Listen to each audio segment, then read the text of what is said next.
Hello बच्चों, कैसे हैं आप सभी। उम्मीद करता हूं बहुत अच्छे हैं और पढ़ाई को अच्छे से कंटिन्यू कर रहे हैं। आज की वीडियो क्लास में हम न्यूमेरिकल्स को डिस्कस करने वाले हैं, electric field and electric field due to multiple charges को।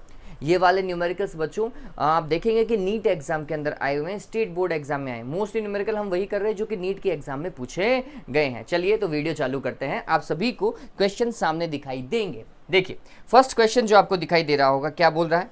A particle of mass m and charge q is placed at the rest in a uniform electric field। एक particle है जो कि यूनिफॉर्म इलेक्ट्रिक फील्ड में rest पर है, उसका charge q है और मास m है, ठीक है। एंड देन रिलीज, और फिर उसको क्या कर दिया गया है, छोड़ दिया गया है। The kinetic energy attend by the particle after moving a distance y distance move करने के बाद में उस पार्टिकल का काइनेटिक एनर्जी कितना होगा वो आप लोगों को कैलकुलेट करना है। बहुत सिंपल है बच्चों। पहले तो ये समझिए कि लेट सपोज करो कि मान लेते हैं, वैसे ये क्वेश्चन आपको दो पार्ट में दिखाई देगा, दो अलग अलग तरीके से किया गया है ना। आप देखिए सेम क्वेश्चन है, इसके दो अलग अलग ऑप्शंस मिल सकते हैं, अपन दोनों को ही डिस्कस करेंगे, ठीक है। देखो क्या बोल रहा है पहले वो समझिए। एक पार्टिकल जिसे यूनिफॉर्म इलेक्ट्रिक फील्ड में रख दो, आप ऐसा मान लेते हैं ये यूनिफॉर्म इलेक्ट्रिक फील्ड E है और इस पार्टिकल के पास में चार्ज Q है और मास कितना है बच्चों, M है। जैसे ही आप इसे यूनिफॉर्म इलेक्ट्रिक फील्ड में रखेंगे और छोड़ देंगे, रिलीज कर देंगे ना बच्चों, वैसे ही ये एक फोर्स इस तरफ फील करेगा, ठीक है। ये फोर्स इस तरफ फील करेगा और वो वाला फोर्स होगा कितना, तो हम बोलेंगे F is equals to QE। किसी भी चार्ज पार्टिकल पर लगने वाला इलेक्ट्रिकल फोर्स बच्चों इतना ही होता है, इस चीज को ध्यान में रखिएगा, ठीक है। तो ये उसके ऊपर लगने वाला क्या हो गया, फोर्स हो गया। और वो इस फोर्स के कारण कितना डिस्टेंस ट्रेवल कर लेता है, आंसर है y डिस्टेंस वो ट्रेवल कर लेता है अकॉर्डिंग टू क्वेश्चन अगर चलते हैं तो, ठीक है। काम करना चालू करो, बहुत सिंपल है ये क्वेश्चन, है ना, ज़्यादा टिपिकल क्वेश्चन नहीं है। किस तरीके से काम करेंगे, तो हमने बोला कि इस पर्टिकुलर सिचुएशन के अंदर हम बोलेंगे लगने वाला फोर्स उस पार्टिकल पे कितना है, QE है, ठीक है। और उसका डिस्प्लेसमेंट कितना है, उसका डिस्प्लेसमेंट कितना है बच्चों, y है। वर्क डन क्या होता है वो समझिए, वर्क डन, और work done is equal to change in kinetic energy. Work done क्या होता है, change in kinetic energy. 11th में पढ़ा है अपन ने, ये चीज अपन ने 11th के अंदर पढ़ी है। चेंज इन काइनेटिक एनर्जी मतलब final kinetic energy minus initial kinetic energy is equals to work done. और वर्क डन का एक फॉर्मूला होता है फोर्स इनटू डिस्प्लेसमेंट। फोर्स कितना बच्चों, QE, फोर्स कितना QE, डिस्प्लेसमेंट कितना y is equals to final kinetic energy minus initial kinetic energy. Initial तो जीरो थी भैया, भाग ही नहीं रहे थे तो जीरो ही तो थी, ठीक है। तो इनिशियल काइनेटिक एनर्जी जीरो, तो फाइनल काइनेटिक एनर्जी कितनी आ गई भैया, फाइनल काइनेटिक एनर्जी आ गई उसकी QEY। देखो देखें, देखो ऑप्शन दिखाई दे रहा है क्या, QEY वाला ऑप्शन दिखाई दिया आप सभी को। हाँ ये समझ में आया, ये पहला टास्क था, ये इस न्यूमेरिकल का पहला टास्क था। अब इसी न्यूमेरिकल का सेकंड पार्ट और देखते हैं। पहले इस चीज को उतार लीजिए, फिर इस न्यूमेरिकल का सेकंड पार्ट देखते हैं बच्चों।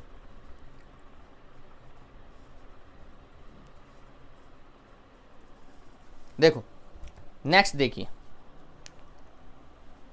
नेक्स्ट देखिए, सेम है, बस थोड़ा सा अब टाइम वाला देख रहे हैं। सेम क्वेश्चन है, अब टाइम वाला देख रहे हैं। A charged particle of mass m and charge q is released from rest in a electric field of constant magnitude E। वही अपन ने बता रखा है। The kinetic energy of particle after time t is। अब आपको काइनेटिक एनर्जी कैलकुलेट करनी है। वो आपको याद आ रहा है, y आ रहा था वहां पर, याद आ रहा है वहां पे y आ रहा था। उस y की रामायण को ही अपन को क्या करना है, चेंज करना है। उस y की रामायण को ही अपन को चेंज करना है, आपको आंसर मिल जाएगा, ठीक है। कैसे बताता हूं, देखो आपको याद हो तो अपन ने जो फाइनल निकाला था kinetic energy, final kinetic energy is equals to QEY, याद आ रहा था, यही सॉल्यूशन था उसका। अब मैं इस y को ही चेंज करूंगा, ये बात ध्यान में रखना। कैसे वो बता देता हूं आपको। एक फॉर्मूला पता होगा, S is equals to UT plus half AT square. अरे ये तो है, इस बार वो टाइम में चाहिए उसको। पहले तो ये समझिए कि इनिशियल वेलोसिटी उसकी जीरो है, क्योंकि initially it was in rest, है ना, वो चार्ज पार्टिकल रेस्ट में था, तो ये तो जीरो हो गया। फिर एस कितना डिस्प्लेसमेंट लिया टी टाइम में, वाई डिस्प्लेसमेंट लिया, तो एस की जगह तो मैं वाई रख देता हूँ, या एस भी रहने देते तो भी कोई दिक्कत नहीं थी, is equals to half A T square. बताओ देवताओं, यही तो फंस रहा है ये। मेरे को ये ए चाहिए और तो सब कुछ मिला हुआ है, सिर्फ ये ए चाहिए। कैसे कैलकुलेट करूंगा इस ए को? तो आप सभी को पता है फोर्स का फॉर्मूला क्यू ई बी होता है, अरे होता है नहीं होता, और इसी फोर्स का फॉर्मूला एम ए भी है, M A is equals to Q E लिखो, तो एक्सीलरेशन इज इक्वल्स टू कितना हो जाएगा, Q E divided by M. बताओ होगा नहीं होगा? अरे होगा देवताओं। तो यहाँ पे y का वैल्यू कितना हो जाएगा, half Q E divided by M into T square. बताओ इसमें कोई दिक्कत है क्या? है? चलो y का वैल्यू पुट कर दीजिए, हमें तो फाइनल काइनेटिक एनर्जी निकालनी है दोनों ही केस में, तो हमने लिखा that is Q E multiplied with y, और y का वैल्यू ये रहा half Q E T square divided by M. पूरा सॉल्व कीजिए, मेरे हिसाब से ये होगा Q square E square T square divided by 2m। Option देखो, देखिए मिल रहा है क्या? ऑप्शन देखो, ऑप्शन मेरे हिसाब से ये मेरे को थर्ड दिखाई दे रहा है बच्चों, थर्ड इसका ऑप्शन दिखाई दिया। हाँ डन हुआ। चलो स्क्रीनशॉट ले लो, क्वेश्चन बहुत अच्छा है, नीट एग्जाम के अंदर पूछा गया सवाल है देवताओं, ये सिंपल क्वेश्चन नहीं था अपने आप में। हाँ अच्छा सवाल है ये। चलिए नेक्स्ट क्वेश्चन देखें। ओके देखो अब नेक्स्ट क्वेश्चन देखते हैं। नेक्स्ट क्वेश्चन आपकी स्क्रीन के ऊपर दिखाई दे रहा होगा। ये क्वेश्चन वाकई में एक अच्छा सा क्वेश्चन है। क्या बोल रहा है देखो, a small ball of mass m and charge q which is tied with a insulating string of length l। उसको क्या किया गया है, एक इंसुलेटिंग स्ट्रिंग से क्या कर दिया गया है, टाई कर दिया गया, बांध दिया गया है। मास और चार्ज पुराने वाले सिचुएशन वाला ही है, ठीक है।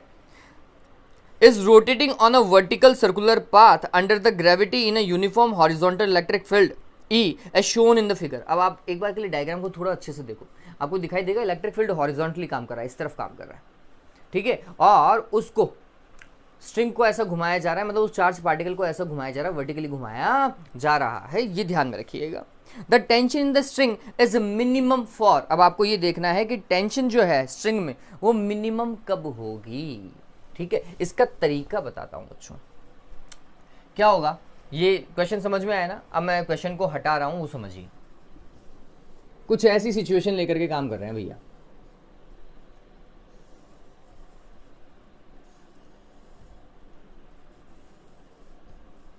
कुछ ऐसा मान लेते हैं, यहां से वो बंधा हुआ है, वो एल लेंथ वाला ये था, और कुछ टाइम बाद में ये यहाँ पर आ जाता है, ये एंगल यहाँ से थीटा बनाता है, ठीक है, यहाँ पे ले लेते हैं, यहाँ पर आ जाता है ना। अब समझिए कि उसके पास में दो चीज़ें, दो फोर्स फिक्स लग रहा है, क्योंकि स्ट्रिंग से बंधा हुआ है ना, तो दो फोर्स फिक्स लग रहा है। क्या भैया, mg तो नीचे लग ही रहा होगा, और QE वाला फोर्स जो अपन ने लास्ट वाले क्वेश्चन में देखा था वो इस तरफ लग ही रहा है, ये फोर्स लग रहा है। तो स्ट्रिंग में टेंशन कहाँ की ओर लग रहा है, ऐसा, अरे ऐसा ही है। हाँ अब ये थोड़ा सा सोचिए कि ये टेंशन मिनिमम कब हो सकता है, when this tension will be minimum. तो हम बोलेंगे कि अगर इतना का इतना फोर्स इस तरफ काम करने लग जाए, इतना का इतना फोर्स अगर इस तरफ काम करने, जितना टेंशन ऊपर की ओर है उतना का उतना टेंशन अगर इधर काम करने लग जाए, तो हम बोलेंगे कि उस पर्टिकुलर सिचुएशन में टेंशन क्या होगा, मिनिमम होगा, जीरो हो जाएगा भैया, है ना, जीरो हो जाएगा, मिनिमम हो जाएगा, ठीक है। तो ये वाली सिचुएशन आपको कैलकुलेट करनी है, ये डन हुआ।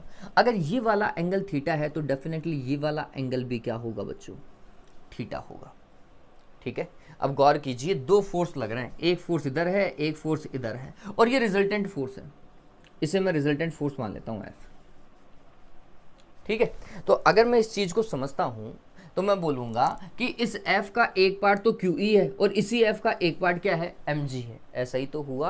अरे मैथमेटिक्स तो आप सभी को पता है देवताओं, हाँ, थीटा से कनेक्टेड है, तो थीटा से f का कनेक्टेड कंपोनेंट हमेशा cos थीटा होगा। वापस से, थीटा से f का कनेक्टेड कंपोनेंट हमेशा क्या होगा, cos थीटा होगा। तो हमने बोला f cos थीटा, और f cos थीटा को कौन प्रोवाइड करवा रहा है बच्चों, mg प्रोवाइड करवा रहा है। जबकि थीटा से जो कनेक्टेड कंपोनेंट नहीं है, f sin थीटा, ठीक है, एफ साइन थीटा वो कौन है, क्यू ई है। तो हमने बोला F sine theta, F sine theta is equals to Q E. ये डन हुआ। हाँ, हटाओ भाई इस रामायण को। तो हमने एफ से एफ को कैंसिल किया, क्या मिल रहा है, tan theta is equals to Q E divided by M G. अरे यही तो आया, हाँ यही तो सिचुएशन है। अब हमें क्या चाहिए, हमें ये चाहिए कि ये वाला जो थीटा एंगल है, मेरी बात को समझिएगा, कब मिनिमम होगा, कब मिनिमम होगा, वो सिचुएशन बोल रहा है कि कौन से एंगल सिचुएशन के लिए वो मिनिमम हो सकता है। तो हम बोलेंगे टेंशन अभी इस तरफ काम करे ना, उतना का उतना टेंशन इधर भी काम कर जाए, मतलब इससे पाई डिग्री आगे, पूरा का पूरा कितना एंगल, पाई एंगल आगे। इससे कितना एंगल, पूरा 180 बच्चों, पूरा 180 डिग्री एंगल आगे की ओर एक फोर्स काम कर जाए, तब जाकर के टेंशन क्या हो जाएगी, मिनिमम हो जाएगी।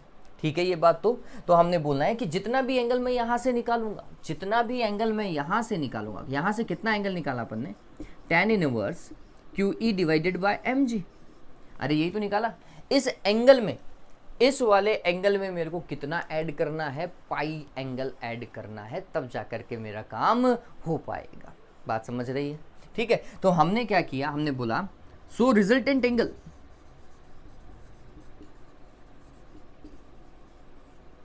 resultant angle should be pi plus theta. Pi plus theta it means pi plus theta का वैल्यू कितना बच्चों, tan inverse Q E divided by M G. ठीक है, ये सिचुएशन देखिएगा। इस सिचुएशन में आप गौर कीजिए ना कि इस वाले टेंशन में, इस वाले फोर्स के अंदर पूरा पाई का डिफरेंस है, पूरा क्या है, पाई का डिफरेंस है। तो मेरे को वही काम चाहिए ना, मेरे को वही तो काम चाहिए। तो मेरा ये वाला फोर्स तभी पॉसिबल है जब मैं इस वाले टेंशन में कितना एंगल जोड़ दूं, पाई एंगल जोड़ दूं, उसके बाद में काम करना चालू करूं। ठीक है ये बात। तो उस सिचुएशन के अंदर क्या होगा, टेंशन मिनिमम होगा। डन हुआ। देखो देखिए, ऐसा कोई ऑप्शन अपन को मिल रहा है क्या, देखो मिल रहा है। फोर्थ ऑप्शन अगर आप देखेंगे, वहां पे क्वेश्चन आपको मैं वापस से दिखा रहा हूं, क्वेश्चन देखिए, उसमें फोर्थ ऑप्शन आपको यही दिखाई देगा, है ना। इस पर्टिकुलर सिचुएशन के अंदर क्या होगा, बिल्कुल कम मिलेगा आपको, ठीक है, टेंशन कम मिलेगा। डन हुआ। एक बार के लिए स्क्रीनशॉट ले लो, फिर आगे काम करते हैं, ठीक है। चलो नेक्स्ट वाला देखिए, ये वाला भी पीएमटी में, मतलब नीट में आया हुआ है। पीएमटी पुराने टाइम की पीएमटी और अभी की नीट एक ही चीज़ है। देखो क्या बोल रहा है इस बार, क्वेश्चन को देखो एक बार के लिए, सामने आपको दिखाई देगा। देखिए, a pendulum Bob of mass 30 something, कुछ भी मास दिया हुआ है, and carrying a charge of this much 2 × 10⁻⁻8 coulomb दिया हुआ है charge, is at rest in a horizontal uniform electric field of 20,000 volt per meter. The tension in the thread of the pendulum is, हाँ भाई, अब वापस से वही सवाल आ गया है घूम फिर करके, सेम सवाल आया नहीं आया है, क्या बोल रहा है बोलो। अब पेंडुलम बॉब ऑफ मास इतना, चार्ज इतना, कहाँ पर है, रेस्ट पर है, किस में, यूनिफॉर्म इलेक्ट्रिक फील्ड में, कितने वाले में, 20,000 वैल्यू वाले में, ठीक है। आपको टेंशन थ्रेड निकालना है, सेम वही क्वेश्चन था क्या। देखो अब इस बार टेंशन कैसे कैलकुलेट कर सकते हैं बताता हूँ। तो इलेक्ट्रिक फील्ड इस तरफ काम कर रहा है, सेम देखो क्वेश्चन वही है, क्वेश्चन वैसे के वैसे ही आ रहे हैं, है ना। बस थोड़ा थोड़ा वो सोचने का तरीका आपका क्या करवाना चाहता है, चेंज करवाना चाहता है, ठीक है। तो इलेक्ट्रिक फील्ड इस तरफ काम कर रहा है, फिर एक चार्ज पार्टिकल मान लेते हैं एल लेंथ की थ्रेड से कनेक्टेड होगा, फिर इस इलेक्ट्रिक फील्ड के कारण वो भैया इधर भी मूव कर गए होंगे, कोई बड़ी बात नहीं है। इलेक्ट्रिक फील्ड के कारण इस तरफ फोर्स फील क्या होगा, तो आगे की ओर भागा होगा, ठीक है। तो इलेक्ट्रिक फील्ड का फोर्स कितना, क्यू इधर, और एम जी फोर्स कहाँ की ओर, नीचे की ओर। तो भैया ये ऐसा टेंशन इस तरफ काम कर रही है, टेंशन इस तरफ काम कर रही है, ये बात ध्यान रखना। जितना एंगल यहाँ पर है थीटा, इसको आगे की ओर बढ़ा दो, ये वाला एंगल भी कितना होगा, थीटा हो। तो हम बोलेंगे ये वाला टेंशन और इस तरफ वाला, इन दोनों का रिजल्टेंट, इन दोनों का रिजल्टेंट एफ। वापस से बता रहा हूं, ये वाला टेंशन और ये वाला एफ जब सेम होंगे तभी जाकर के ये चार्ज पार्टिकल रेस्ट पर हो सकता है। क्वेश्चन को थोड़ा तरीके से पढ़ें बच्चों, उस क्वेश्चन में साफ साफ वो बोल रहा है कि ये चार्ज पार्टिकल रेस्ट पर है, चार्ज पार्टिकल रेस्ट पर है, इसका मतलब है उस पर रिजल्टेंट फोर्स 0 होना चाहिए। रिजल्टेंट फोर्स 0 कब होगा, तो हम बोलेंगे जितना टेंशन इस तरफ काम कर रहा है उसके अपोजिट डायरेक्शन में उतना ही फोर्स इधर काम करना चाहिए। ये वाला फोर्स कौन देगा, ये दोनों मिलकर के देंगे, ये दोनों मिलकर के उतना वाला फोर्स देंगे, इस बात को ध्यान में रखिएगा। इतना ही है, इससे ज़्यादा नहीं है। और अभी थोड़ी देर पहले अपन ने काम किया है, थोड़ी देर पहले अपन ने काम किया, कैसे आपको मैंने बताया था। अभी थोड़ी देर पहले अपन ने क्या लिखा था, एफ साइन थीटा लिखा था, नहीं लिखा था, is equals to Q E, और F cos theta is equals to कितना बच्चों, एम जी। लिखा था नहीं लिखा था। अगर मैं इन दोनों इक्वेशंस को स्क्वायर करके ऐड कर दूं, स्क्वायर करूं दोनों इक्वेशन का, that is F square sine square theta plus F square cos square theta, दोनों का स्क्वायर किया और फिर ऐड किया, तो इस तरफ भी दोनों का स्क्वायर करके ऐड करूं, that is Q E square plus M G square, यही तो होगा। एफ स्क्वायर को कॉमन ले लीजिए, एफ स्क्वायर को कॉमन लोगे तो sine square theta plus cos square theta 1 हो जाएगा। तो F square is equals to Q E का whole square plus M G का होल स्क्वायर। तो एफ कितना होगा, एफ इन दोनों का रूट होगा, नहीं होगा, ठीक है। और जितना ये एफ इधर काम कर रहा है उतना का उतना टेंशन इधर काम करना चाहिए, तभी जा करके क्या होगा, वो चार्ज पार्टिकल किस में होगा, रेस्ट में होगा।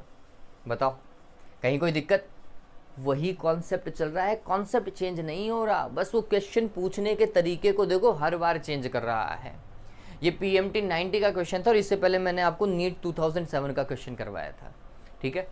सिचुएशन अभी भी वही है बच्चों। नीट आईआईटी वाले क्या करते हैं, इनके पास में एक पैटर्न है क्वेश्चंस का, ठीक है। इस वाले पैटर्न से वो मल्टीपल क्वेश्चंस को पूछ सकते हैं, आपका दिमाग उस समय चलना चाहिए। ये पैटर्न 12th का है, इसमें 11th का कॉन्सेप्ट डाल दिया लास्ट वाले में, वर्क डन वाले में, बात समझ रहे हो। तो ये आपका दिमाग काम करना चाहिए कि हाँ भैया ये पैटर्न पहले आ चुका है, मेरे को बस थोड़े बहुत फॉर्मूलाज को तोड़ना मरोड़ना है, ठीक है। चलिए इसको उतार लो।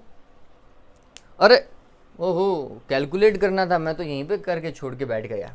कैलकुलेट करना था भाई, कैलकुलेट करना था मैंने ऑप्शन देखे नहीं, कैलकुलेट करना था।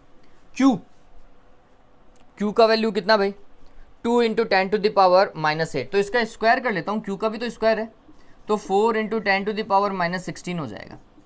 ई स्क्वायर मतलब 20,000 का मतलब 2 इंटू 10 टू द पावर 4, तो उसका स्क्वायर करेंगे तो 4 इंटू 10 टू द पावर 8 हो जाएगा।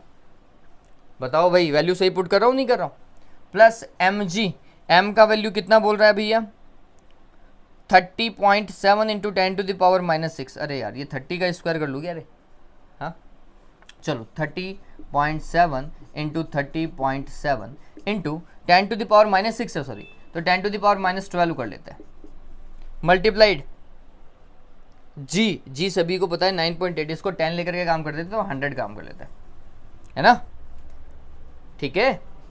चलो काम करके देखते हैं कितना आ रहा है।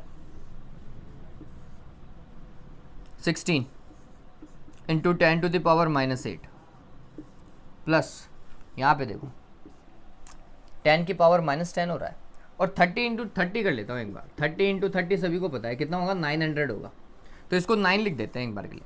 9 इंटू 10 की पावर -8, बताओ कोई दिक्कत है क्या। ये 10 की पावर माइनस का 10 और मैं यहाँ से 2 और हटा रहा हूँ, तो 10 की पावर -8 हो जाएगा। कितना हो जाएगा, 16 और 9 25 हो जाएगा क्या, 25। अरे ये बच्चों को हाँ देवता हूँ, इसमें तो सबसे बड़ी दिक्कत है, बच्चे इसको ऐड करेंगे तो कैसे करेंगे भैया। 10 की पावर -8, 10 की पावर -8, 10 की पावर -16, ले सवाल वहीं खत्म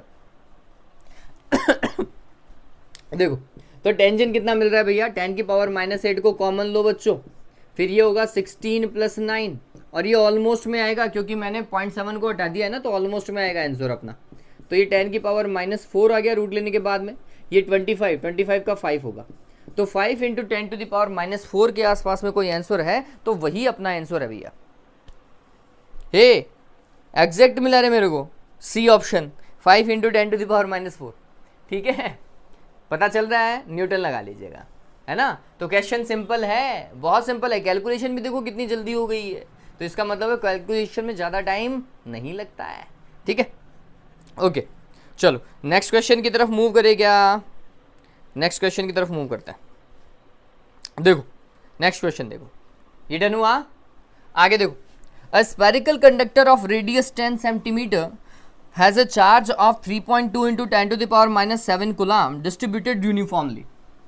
आपको क्या बोल रहा है वो, एक स्पेरिकल कंडक्टर है ना, और उसका रेडियस कितना है 10 सेंटीमीटर है, और उसके पास में चार्ज कितना है 3.2 इंटू 10⁻⁻7 है। तो ऐसा डायग्राम बना लो, एक कंडक्टर मान लिया, और कंडक्टर को जितना भी चार्ज दोगे वो सारा का सारा उसकी बाउंड्री पे जाएगा।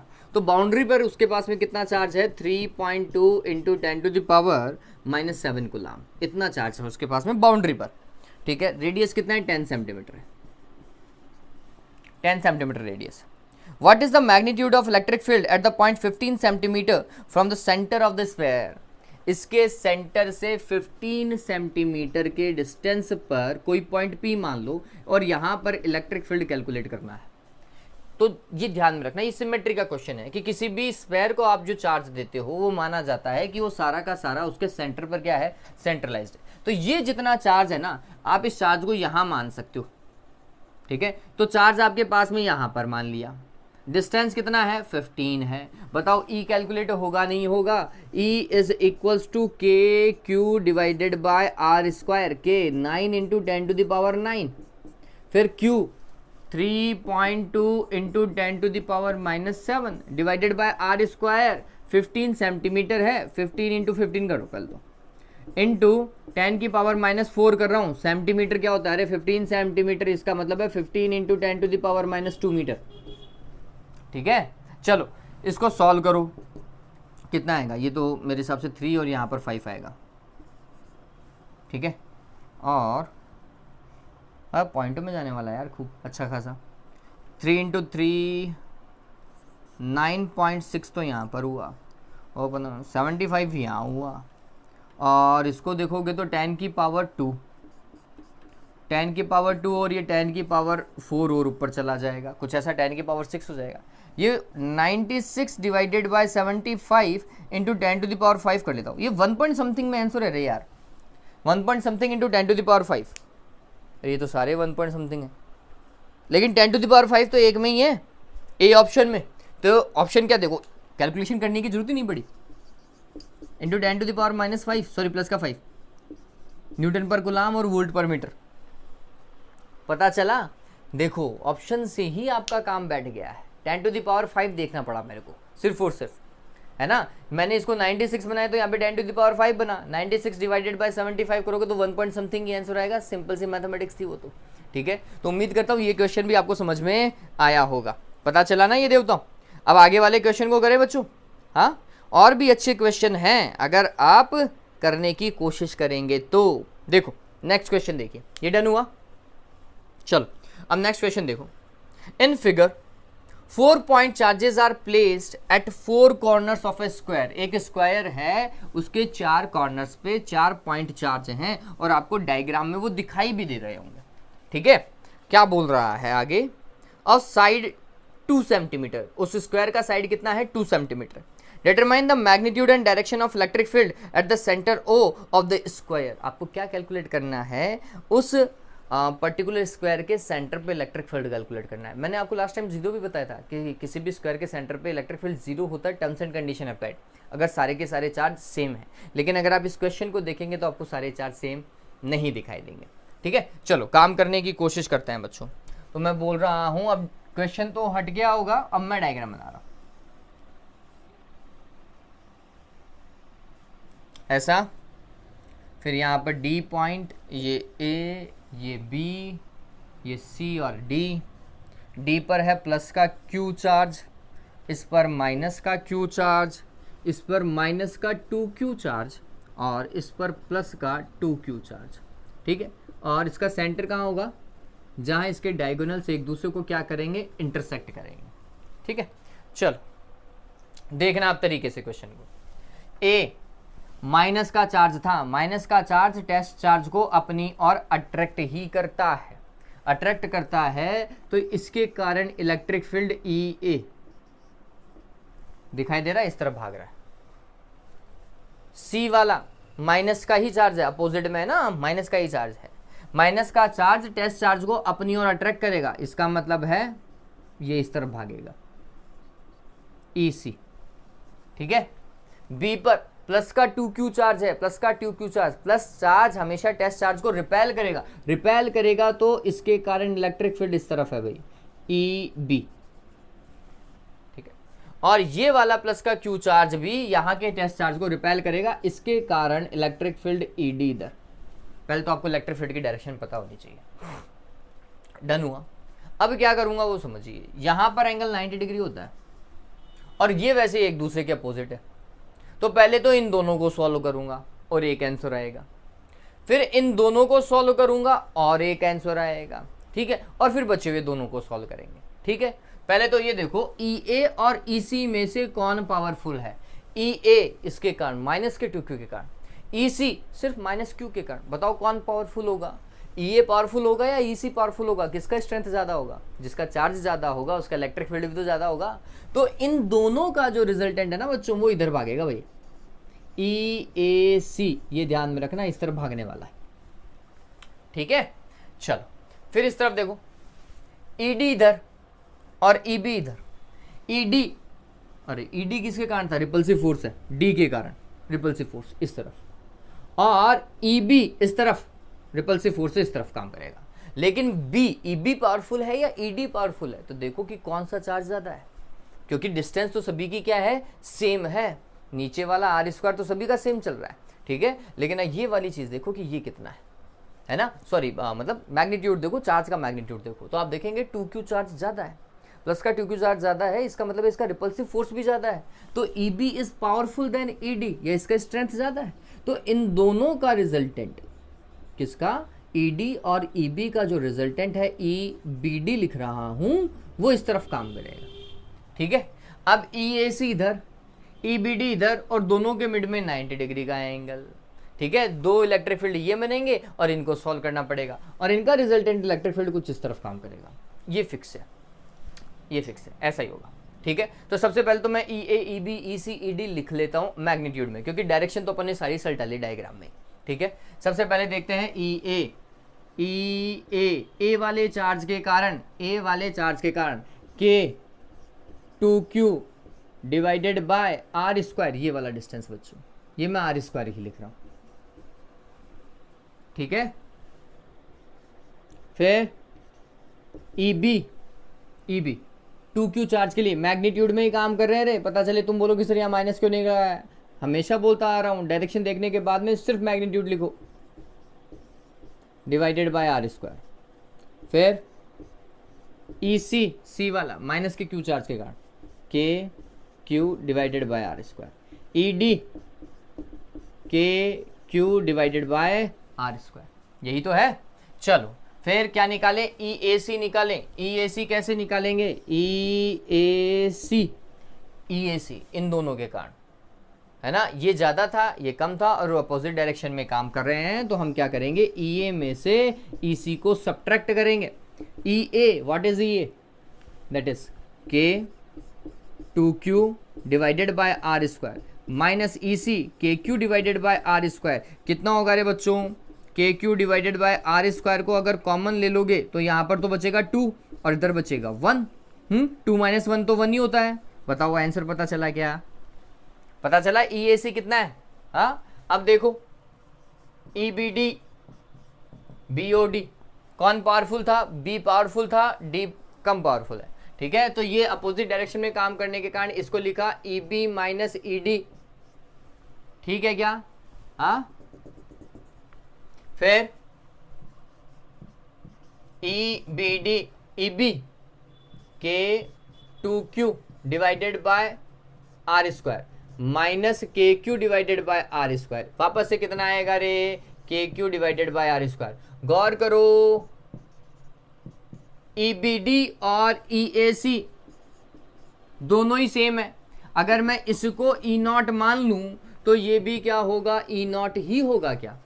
हाँ, और अब मेरे को EBD और EAC का रिजल्टेंट चाहिए, तो हम क्या करेंगे, रिजल्टेंट ऑफ या resultant electric field, resultant electric field at centre, क्या होगा बच्चों, हमने लिखा ई, क्या था बच्चों, एक फॉर्मूला लिखा था ना, E1 का स्क्वायर प्लस E2 का square plus 2E1 E2 cos theta. याद आ रहा है क्या? मैं एक बार के लिए मार्कर में इंक फिल कर देता हूँ। अरे लेकिन ये फॉर्मूला याद आया नहीं आया? हाँ, इस फॉर्मूले के अंदर E1 की जगह, वैसे रूट नहीं लगाया, रूट लगाना बाकी है ना, इस फॉर्मूले में E1 की जगह तो EAC और E2 की जगह EBD रखेंगे। ठीक है,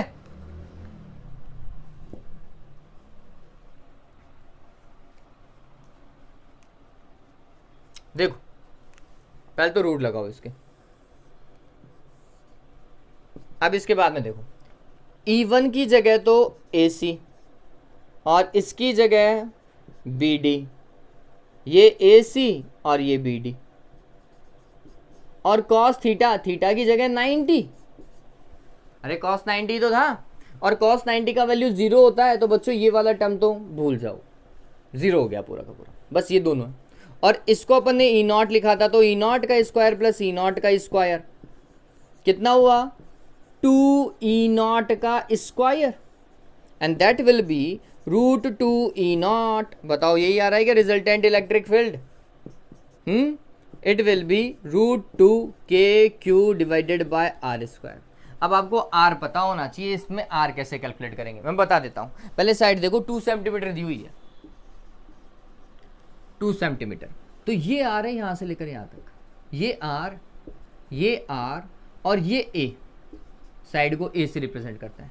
तो आप देखो राइट एंगल ट्राइंगल है, परपेंडिकुलर, बेस, हाइपोटेनस, 90 डिग्री यहाँ है ना, 90 डिग्री यहाँ है, तो 90 डिग्री के सामने वाला हमेशा हाइपोटेनस होता है।